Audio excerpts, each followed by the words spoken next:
네, 우리 찬양대 찬양의 가사처럼 우리 이렇게 한번 인사하도록 하겠습니다. 하나님 은혜입니다. 네, 하나님 은혜입니다. 네, 감사합니다.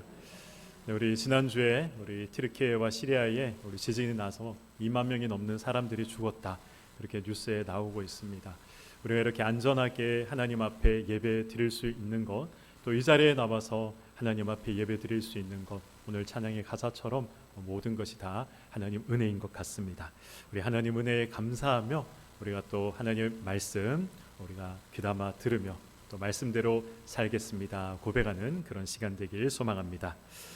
저는 명절이 되면 교회 사역에 이 지장이 없다면 저는 꼭 부모님을 뵙기 위해서 고향에 내려갑니다. 명절 때 한 대여섯 시간 운전을 해야 되죠. 아무리 운전을 못해도 대여섯 시간 운전을 해야 되지만, 근데 그러한 이제 운전하는 시간들이 부담으로 다가오지 않습니다. 부모님을 만나 뵙는다는 게 참 감사하고 또 기쁨이 되기 때문에 장시간 운전을 해야 함에도 불구하고 우리가 또 부모님을 만나러 가는 것이죠. 그러나 부모님을 만나 뵙고 돌아오는 길은 늘 마음이 무겁습니다. 왜냐하면 하나밖에 없는 아들이 또 명절에 내려왔다고 부모님이 이 음식을 바리바리 만들어서 이 트렁크도 부족해서 뒷자리까지 채울 정도로 그렇게 많이 싸주실 때가 있습니다.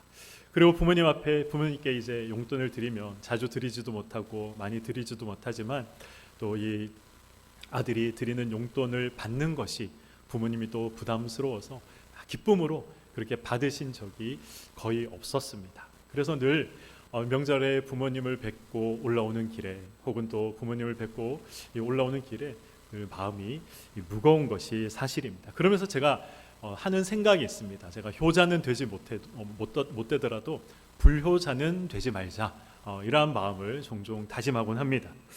근데 이 효자의 뜻이 뭘까 한번 이제 찾아봤습니다. 찾아봤더니 부모를 잘 섬기는 아들, 이런 이제 의미가 있더라고요. 그래서 제가 아내에게 물어본 적이 있습니다.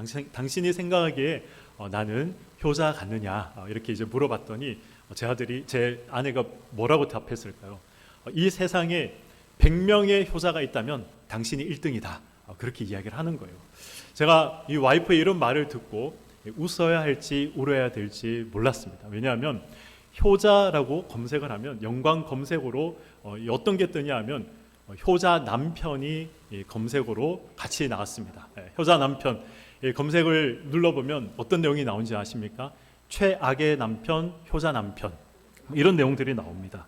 네, 그래서 이혼 1순위 효자 남편 이렇게 걸려서 나오더라고요.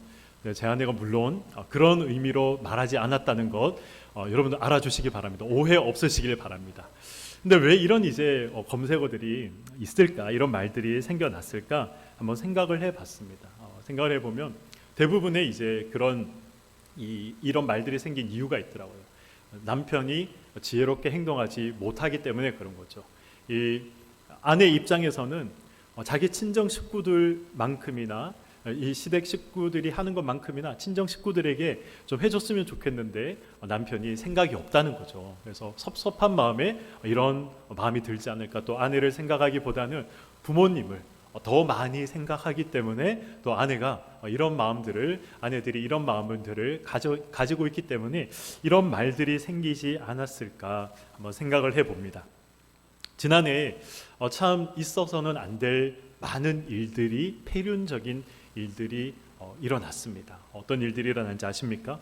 아버지의 돈을 빼앗기 위해서 아들이 아버지를 구타하는 그런 사건이 있었습니다.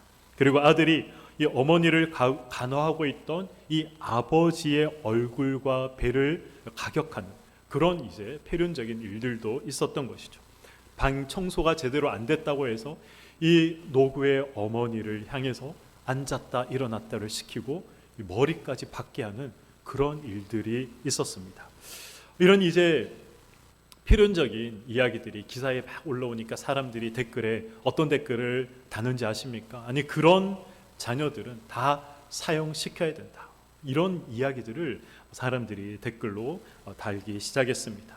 그런데 그런 폐륜적인 범죄를 저질렀지만 법정에서는 아버지가, 어머니가 눈물을 흘리면서 재판장에게 이 선처를 호소하는 그런 일들도 있었다라는 것을 제가 기사를 통해서 본 적이 있습니다. 오늘 본문에 기록된 이사야서의 내용이 딱 이와 같은 상황입니다. 우리가 신앙생활에 실패하고 하나님을 향한 이 이스라엘의 폐륜적인 그러한 행위에도 불구하고 또 범죄에도 불구하고, 물론 하나님께서 징계를 하겠다라고 이사야 선지자를 통해서 말씀은 하시지만 징계를 내리고 끝내는 것이 아니라 그럼에도 불구하고 내가 너희들을 회복시키겠다라는 이 하나님의 메시지가 바로 이 이사야 선지자를 통해서 선포된 것이고, 그리고 이사야 선지자서에 기록이 되어 있는 것입니다. 이것이 바로 우리가 믿는 하나님의 아버지의 마음이다.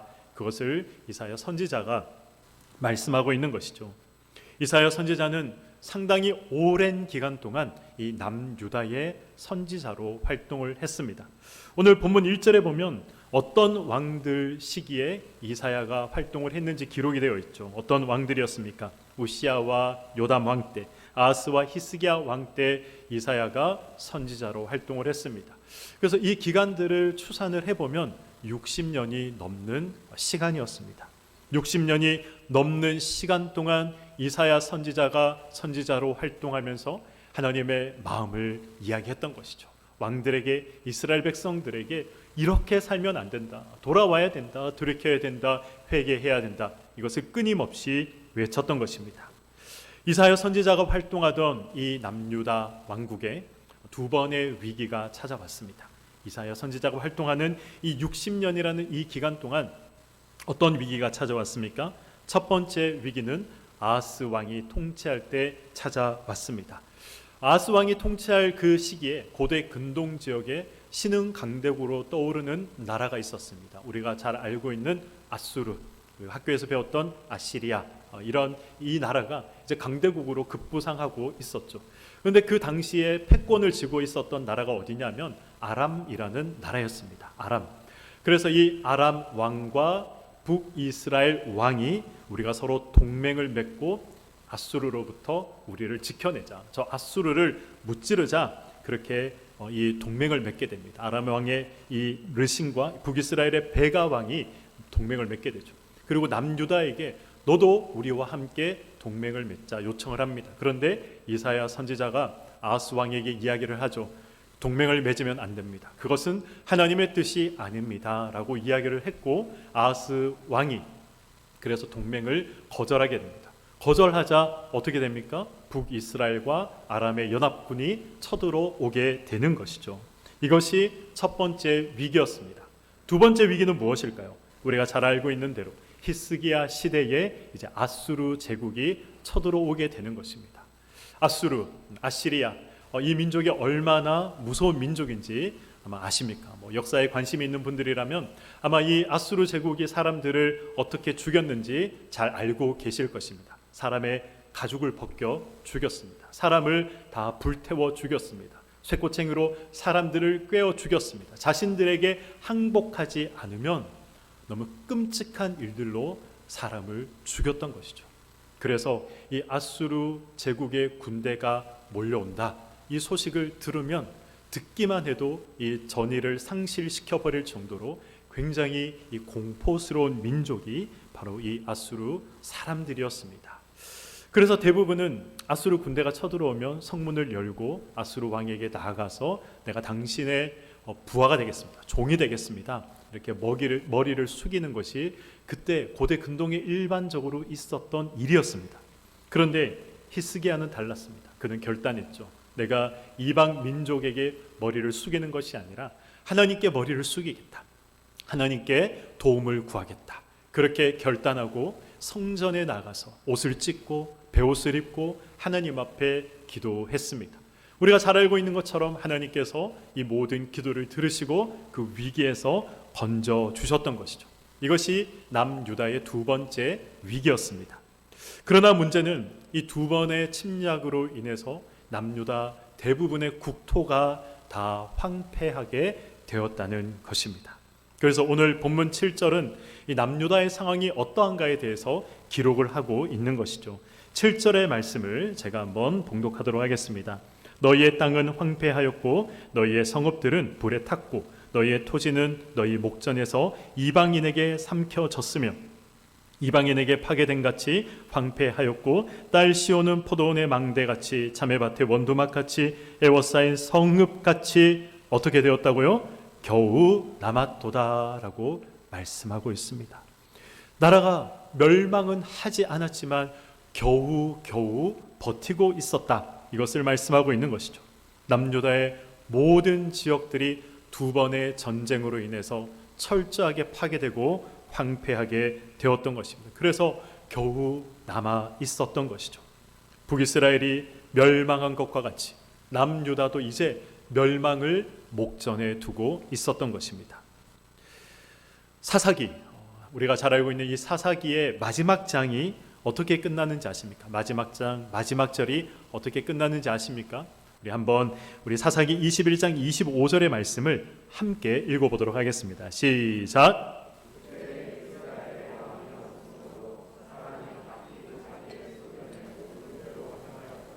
아멘. 그때 이스라엘에 왕이 없으므로 사람이 각기 자기 소견에 옳은 대로 행하였다. 자기 생각대로, 주장대로, 마음대로 살았다. 왜? 왕이 없어서 그렇게 살았다라고 이 사사기는 매듭을 끝나게 됩니다.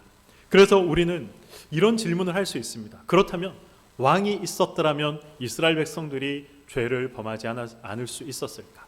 왕만 있었다면 하나님 말씀대로 이스라엘 백성들이 살 수 있었을까? 우리는 이 구절을 읽으면서 이런 생각들을 한번 해볼 필요가 있습니다.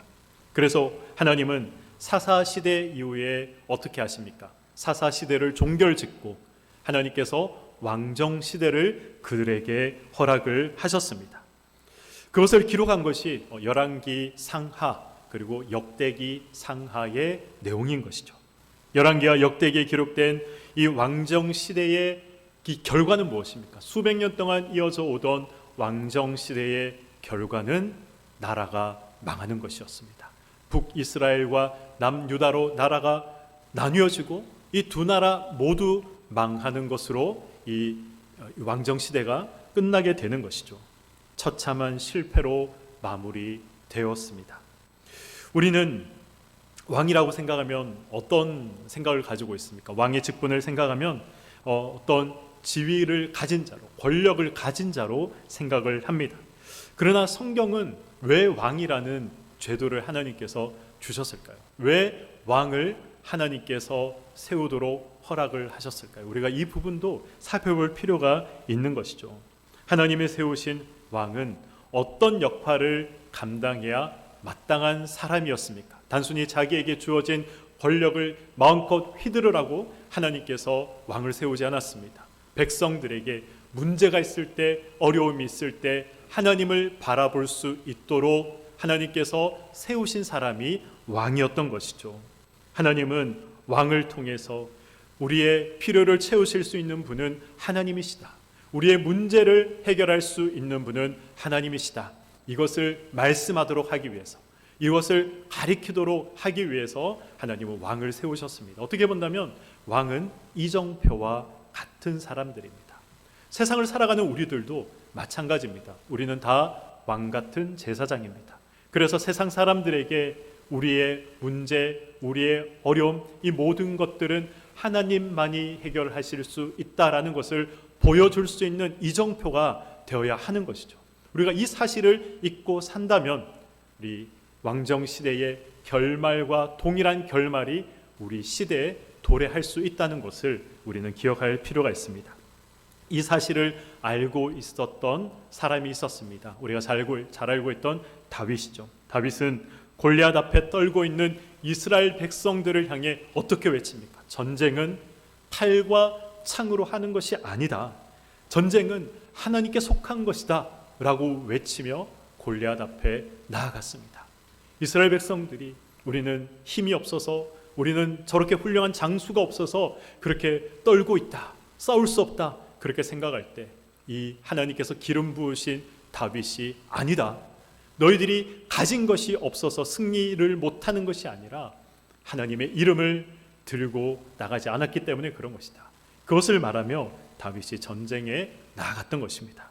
그래서 히스기야 왕도 그랬던 것이죠. 18만 5천 명의 아수르 제국의 대군이 예루살렘을 에워쌌지만, 그러나 이 모든 어려움과 문제를 해결할 수 있는 분은 하나님이시다라는 것을 성전에서 옷을 찢고 베옷을 입으며 하나님 앞에 기도함으로 이스라엘 백성들에게 말씀했던 것입니다.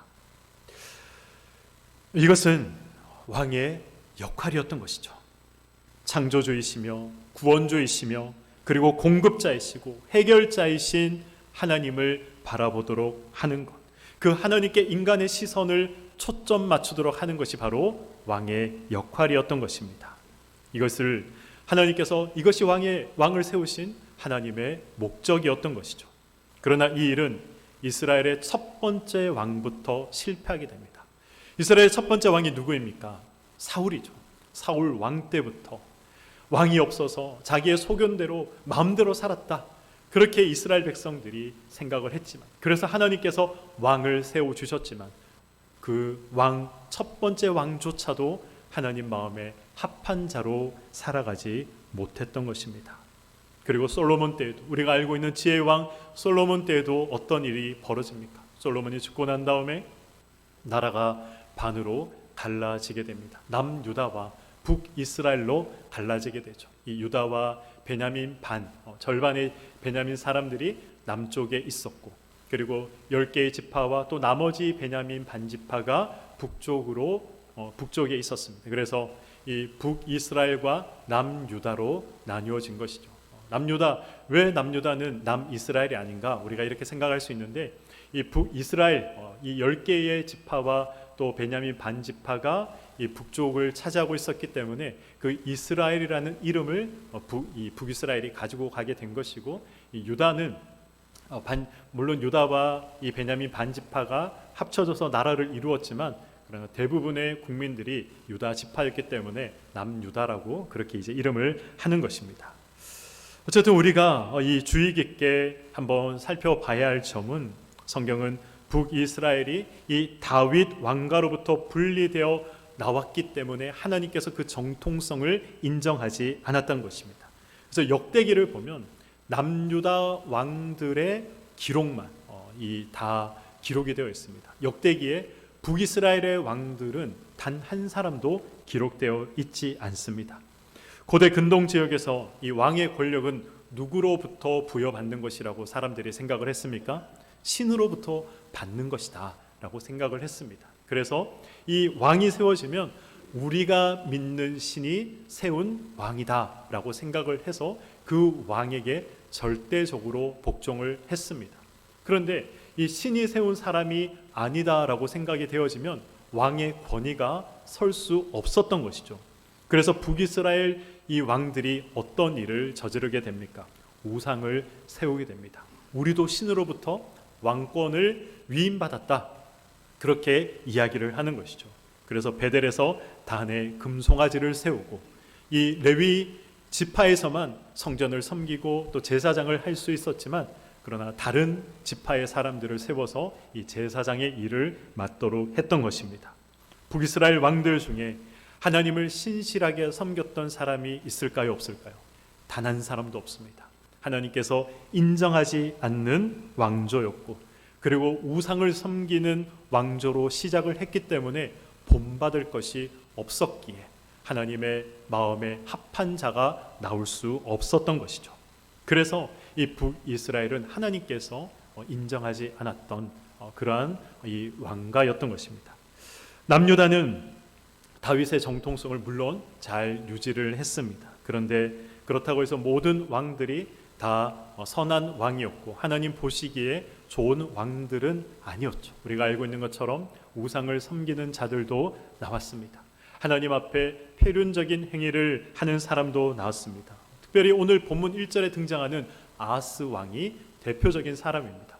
그가 어떤 짓을 했습니까? 하나님 앞에 그가 신실하지 못하고 우상을 섬겼죠. 이 몰록 혹은 몰렉이라고도 하는 이 우상을 그는 섬겼습니다. 이 우상에게 이 제사를 지낼 때는 반드시 인신 제사를 드렸습니다. 어린 아이를 이 불에 태워서 이 제물로 삼았던 것이죠. 하나님께서 하지 말라 명하신 그 일을 아스 왕이 했던 것입니다. 이런 잘못들을 남유다의 왕들도 범했던 것이죠. 이스라엘이 왜 망했습니까? 이 열왕기하 17장에 보면 이스라엘이 왜 망했는지 거기에 대해서 성경은 분명하게 말씀하고 있습니다. 우상을 섬기는 데서 돌이키지 않았기 때문에 그래서 너희들이 멸망당한 것이다. 그렇게 말씀합니다. 그리고 그 1차적인 책임은 누구에게 있느냐? 왕에게 있다. 왕들에게 있다. 성경은 그렇게 기록하고 있습니다.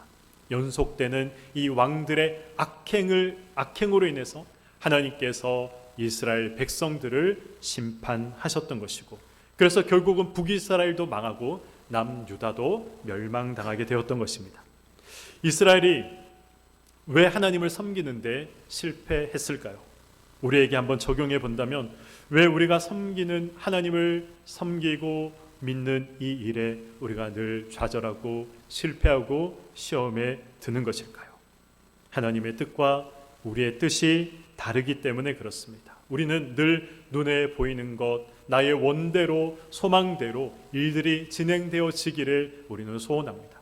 그러나 하나님께서는 더 큰 하나님의 뜻이 있고 우리가 이해 못하는 하나님의 계획이 있기 때문에 그것이 늘 충돌해서 이 충돌이 발생하기 때문에 우리가 또 하나님 앞에 죄를 범하게 되는 것이죠. 몇 달 전 제 아내와 함께 새벽 기도를 끝나고 집에 돌아오는데 아내가 저에게 묻더라고요. 어떤 기도를 했는지 저에게 물었습니다. 그래서 제가 농담 삼아 잘 먹고 잘 살게 해달라고 기도했다. 그렇게 했더니 제 와이프가 아니 목사가 그렇게 기도하면 어떡하냐고, 아니 성도가 그렇게 기도하면 어떡하냐고 이야기를 하는 거예요. 하나님의 뜻대로 살게 해달라, 그렇게 기도해야지 그런 기도하면 안 된다, 그렇게 이야기를 하는 것이었습니다. 제가 농담으로 이야기한 말이었지만 근데 제 아내의 그런 말들이 저에게는 하나님의 책망으로 들려왔습니다. 왜냐하면 그날 새벽에 하나님의 뜻이 저의 삶을 통해 이루어지게 해 주시옵소서 라고 기도를 드리고 싶은데 그 마음이 있었는데 도저히 이것이 고백이 안 되는 거예요. 왜냐하면 하나님 뜻대로 사는 것이 쉽지 않잖아요. 하나님의 뜻이 나의 삶을 통해서 드러나기 위해서는 때로는 나의 삶 가운데 고난이 찾아올 수도 있습니다. 고통이 찾아올 수도 있습니다. 그리고 하나님께서 또 제가 계획하지 못한 그 걸음으로 인도하실 때가 있습니다. 그때 많이 괴롭지 않습니까? 내 뜻대로 내 계획대로 살아가지 못할 때, 내 뜻과 계획이 좌절될 때, 내 기도가 응답되지 않고 하나님이 노라고 말씀하실 때 그것이 얼마나 힘든지 우리는 경험을 통해서 잘 알고 있습니다. 그래서 그런 고백이 나오지 않았던 거예요. 제 삶 속에 제 마음 가운데 그런 마음이 있었습니다. 내 삶을 내 생각대로 살고 싶다. 내가 지금 계획하는 이 계획대로 일들이 진행되어졌으면 좋겠다. 이런 마음들이 제 생각 가운데 자리 잡고 있었기 때문에 하나님 나를 사용하시고 나를 통해서 하나님의 뜻이 이루어지게 해 주시옵소서라는 이 고백이 쉽게 나오지 않았던 것입니다. 물론 제가 그렇게 기도 드리지 않는다고 해서 하나님께서 제 삶을 그냥 가만히 내버려 두시는 것은 아닙니다. 하나님께서 어떻게 해서든지 하나님이 원하시는 자리까지, 하나님이 원하시는 모양으로 저를 만들어 가시고 이끌어 가실 것을 저는 알고 있습니다.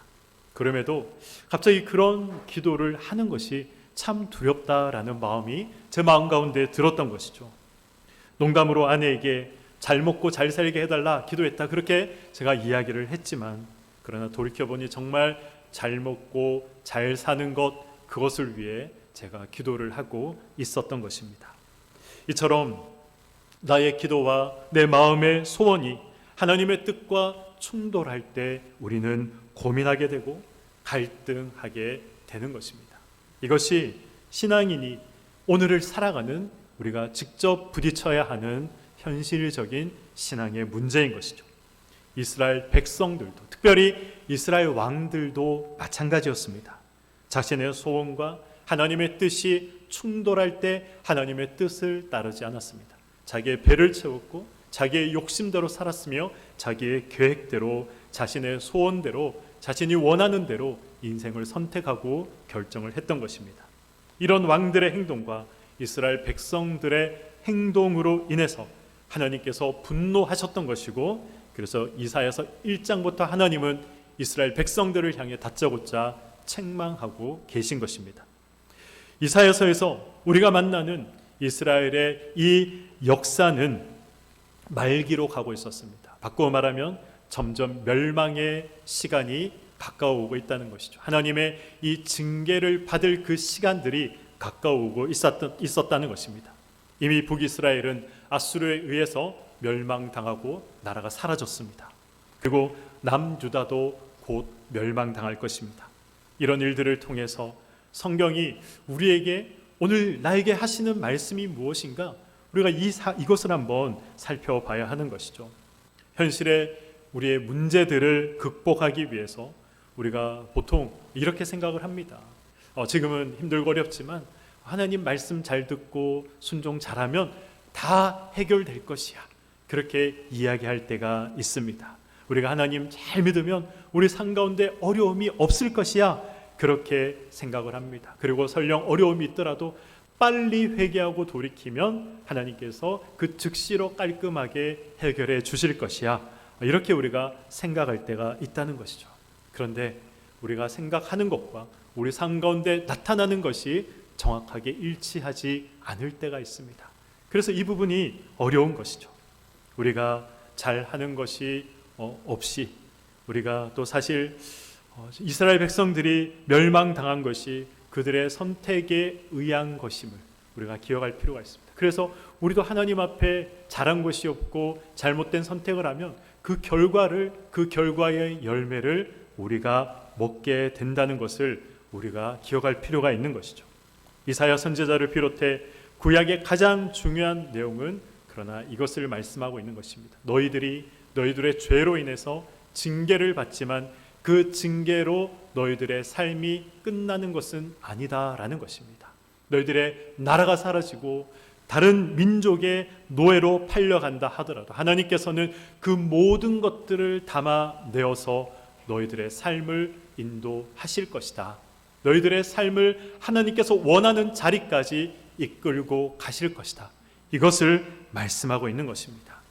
실수하고 실패하고 우리가 순종하지 않아서 징계를 받고 전혀 우리가 예상하지 못한 방향으로 우리의 인생이 흘러간다 하더라도 그것으로 끝나는 것이 아니다라는 것을 말씀하고 있는 것이죠.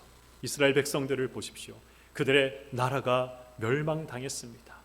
수천 년 동안 나라 없이 살았습니다. 그러나 그럼에도 불구하고 그들의 그 모든 아픔과 고난과 역경들을 하나님이 담아내셔서 오늘날 이스라엘 민족이 여전히 남아있고 그들의 나라가 여전히 존재하고 있는 것이죠. 하나님의 일하심을 오늘날에도 그 민족을 통해서 우리가 볼 수 있는 것입니다. 박수 칠 때 떠나라, 이런 말이 있습니다. 무슨 뜻입니까? 인생의 성공기가 끝나고 쇠락기가 오기 전에 많은 사람들로부터 칭찬받고 그리고 좋은 인식이 있을 때 떠나라 라는 것을 이야기하고 있는 것이죠. 저는 이 말을 우리 신앙에 적용해 본다면 어떤 말이 될 수 있을까 한번 생각을 해봤습니다. 그런데 이런 말이 될 수도 있겠더라고요. 내가 가장 잘했을 때 하나님께 은혜 받고 그리고 뜨겁게 신앙생활하며 하나님 앞에 사람 앞에 인정받고 칭찬받을 그때에 하나님께서 천국으로 불러가시면 우리가 많은 사람들에게 칭찬받으며 많은 사람들에게 좋은 모습으로 기억되어질 수 있는 것이죠. 그런데 그렇지가 않습니다. 우리가 하나님의 은혜를 받으면 그 받은 은혜 그대로 유지하며 살아가면 참 좋겠지만 그렇지 않다는 것을 우리가 알고 있습니다. 때로는 받은 은혜를 쏟아버릴 때가 있습니다. 너무 뜨거웠지만 그 뜨거움이 다 사라져버려서 지금 내가 더 이상 신앙인이 맞는지 아닌지조차도 잘 구별가지 않을 때가 우리 삶 가운데 있는 것이죠. 그렇지 않습니까? 그러나 우리가 이 상황 속에서, 그런 모습 속에서 우리가 생각하고 우리가 또 기억해야 될 것이 무엇입니까? 우리가 받은 은혜를, 하나님의 사랑을 유지할 수 있는 능력이, 실력이 우리에게 없다는 사실입니다. 나는 부족한 자구나. 그래서 여전히 하나님을 붙잡아야 하고, 그래서 여전히 하나님 앞에 나아가야 하는구나. 그것을 우리는 생각해야 하는 것이죠. 하나님께서 그럼에도 우리에게 왜 시간을 주시고 우리에게 왜 선택할 수 있는 자유를 주십니까? 우리는 이 사실도 반드시 또 답을 해야 합니다. 하나님은 400년간 이어진 이 사사시대 내내 이스라엘 백성들의 원망과 불평을 들으셨습니다. 그리고 그들이 하나님 앞에 죄를 범할 때 하나님께서 징계하시고, 징계할 때 살려달라, 도와달라 하나님 앞에 기도하면 하나님이 또 해결해 주시고, 이러한 역사의 반복들이 400년 동안 이어졌던 것이죠.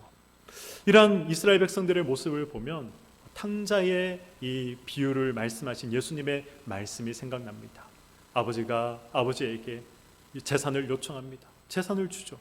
나가겠다 하니 그렇게 허락을 합니다.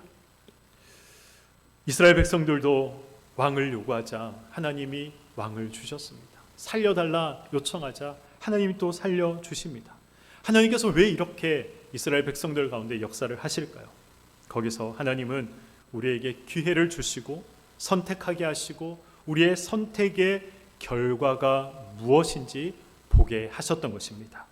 이스라엘 백성들의 선택의 결과가 무엇입니까? 오늘 본문에 기록된 대로 말씀을 드리자면 하나님을 거역하는 것이고 말씀을 깨닫지 못하는 것이며 하나님을 버리고 떠나는 것이었습니다. 하나님 입장에서 본다면 폐륜적인 행위들을 범하는 것이 이스라엘 백성들 선택의 결과였던 것입니다.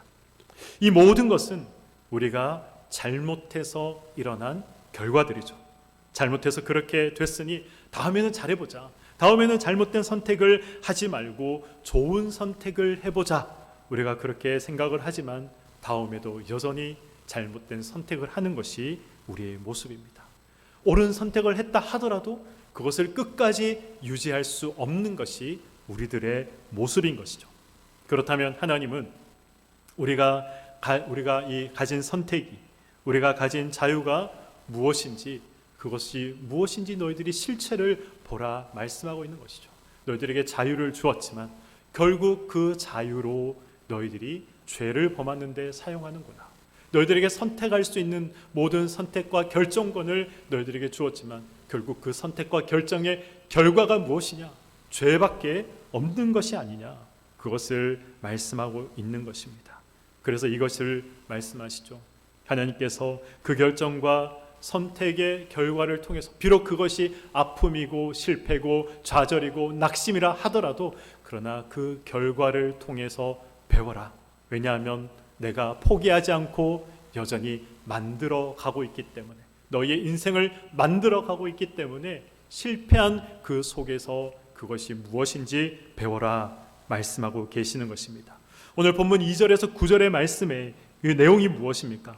이스라엘 왕들과 백성들이 잘못된 선택과 결정으로 징계를 받고 패망할 것이다. 그것을 예언하고 있습니다. 그리고 그 고난과 고통의 열매들을 고스란히 이스라엘 백성들이 맛봐야 할 것이다 라고 말씀하고 있습니다. 그러나 그것이 끝이었습니까? 그래서 이스라엘 백성들이 모두 멸망당하고 지구상에 사라졌습니까? 그렇지 않습니다. 그래서 이사야 7장 14절 하반절에 보면 이렇게 기록이 되어 있습니다. 제가 한번 봉독하도록 하겠습니다. 14절 하반절부터 제가 봉독하겠습니다. 보라, 처녀가 잉태하여 아들을 낳을 것이요 그의 이름을 임마누엘이라 하리라. 그가 악을 버리며 선을 택할 줄 알 때가 되면 엉긴 젖과 꿀을 먹을 것이라. 대저 이 아이가 악을 버리며 선을 택할 줄 알기 전에 내가 미워하는 두 왕의 땅이 황폐하게 되리라. 아멘. 이사야 선지자가 말씀하신 이 말씀의 내용이 무엇입니까? 하나님께서 이 모든 고난과 고통 가운데 건져내시겠다 약속하고 있는 것입니다. 비록 이스라엘 백성들의 그 두 왕 누굽니까? 아람과 아수르의 왕들이 너희를 괴롭히고 너희들을 향하여 칼을 들고 다가온다 할지라도 그러나 내가 너희들을 버리지 않겠다. 이 고난이 영원히 지속되도록 하지 않겠다. 어린아이가 악을 버리고 선을 선택할 수 있는 나이가 되면, 유진 피터슨 목사님이 쓰신 메시지 성경에 보면 도덕적인 판단을 할 수 있는 12살 정도의 나이가 되기 전에, 그러니까 우리가 생각하는 것보다는 또 짧은 기간 내에 하나님께서 이 모든 고난과 어려움에서 너희들을 건져 주실 것이다. 그것을 예언하고 있는 것입니다. 구속사의 관점에서 본다면 우리의 잘못으로 아담과 하와의 인간의 타락으로 인해서 영원히 저주받아서 사망에 이 심판을 받을 수밖에 없지만, 그러나 하나님께서 독생자를 주시어 임마누엘의 하나님께서 우리 삶 가운데 함께 하시어 우리를 구원하시겠다. 그것을 말씀하고 있는 것이죠. 그런 하나님의 은혜와 능력을 이스라엘 백성들에게 오늘을 살아가는 우리에게 선포하고 계신 것입니다. 하나님은 나의 잘못된 선택과 결정으로 야기된 고난과 고통의 열매까지도 하나님께서는 다 담아내셔서 하나님께서 원하는 모양과 모습으로 우리를 만들어 가는 것입니다. 우리의 모든 후회와 탄식까지 다 담아내셔서 하나님께서 기뻐하시는 모습으로 우리의 인생을, 성도의 인생을 만들어 가심을 반드시 기억하시길 소망합니다. 하박국 선지자도 이 사실을 이해하지 못했습니다. 그래서 하박국 1장 2절에 보면 하나님을 향해 하박국 선지자가 외치는 것이 무엇입니까? 하나님, 왕이 잘못해서, 왕이 죄를 범해서 나라가 멸망당했습니다. 그래서 하나님을 믿는 의인들까지 고통당하고 있습니다. 하나님, 왜 보고만 계십니까? 하나님, 왜 가만히 계십니까? 이것이 하박국 선지자가 하나님을 향해 던졌던 질문이었습니다. 하나님이 무엇을 말씀하십니까? 걱정하지 말아라. 내가 심판할 것이다. 바벨론을 일으켜 너희를 멸망시킨 아수르를 내가 멸망시킬 것이다. 그러나 유다도 망하게 될 것이다 말씀하시죠. 저들의 잘못을 내가 가만히 있지는 않을 것이다. 심판하시고 징계하겠다라고 말씀을 하십니다.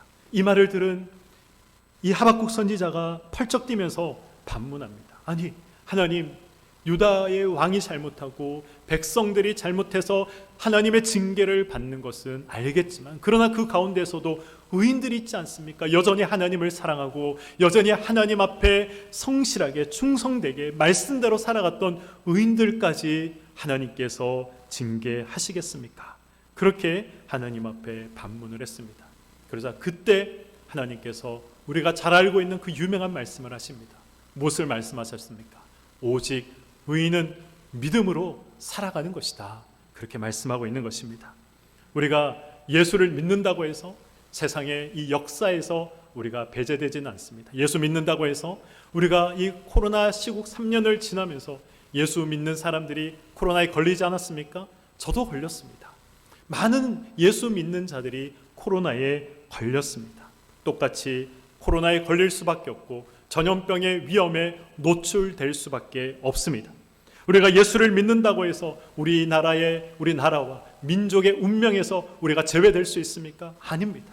나라가 힘들 때 동일하게 믿는 자들 역시, 의인들 역시 동일한 고통과 어려움을 당할 수밖에 없는 것입니다. 그래서 의인은 무엇으로 사는 것입니까? 의인은 믿음으로 사는 것입니다. 하나님을 바라보며 사는 것입니다. 세상의 상황과 환경과 나의 어떤 일에 대한 결과를 바라보며 사는 것이 아니라 하나님을 바라보며 사는 것, 그 믿음으로 사는 것, 그것이 믿는 자들이 가져야 할 마음이고 봐야 할 시선인 것입니다. 믿음이란 무엇입니까? 우리가 아는 모든 이해와 원칙과 원인과 결과를 뛰어넘는 그것이 바로 믿음인 것입니다.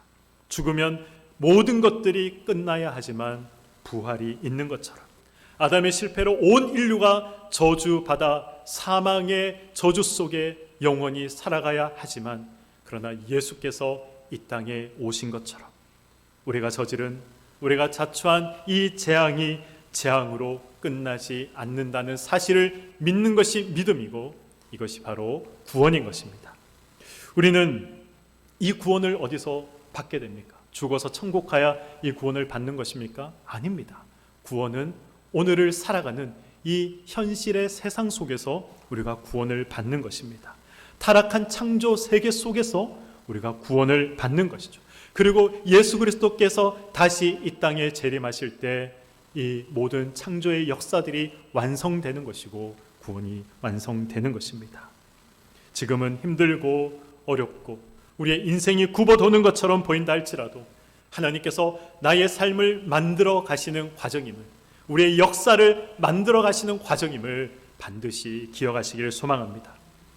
실패하고 낙심하고 좌절한 그곳에서 승산 없어 보이는 그 모든 것을 하나님께서 뒤집어 엎으실 것입니다. 이것을 믿는 저와 여러분의 삶이 되시길 소망합니다. 어떤 시간도 어떤 공간도 어떤 것 하나도 하나님의 계획 속에 벗어나는 것이 없고 하나님의 이 관심 밖에 있는 것이 없습니다. 하나님께서 개입하시고 계신 것이고 하나님께서 역사하고 계신 것입니다.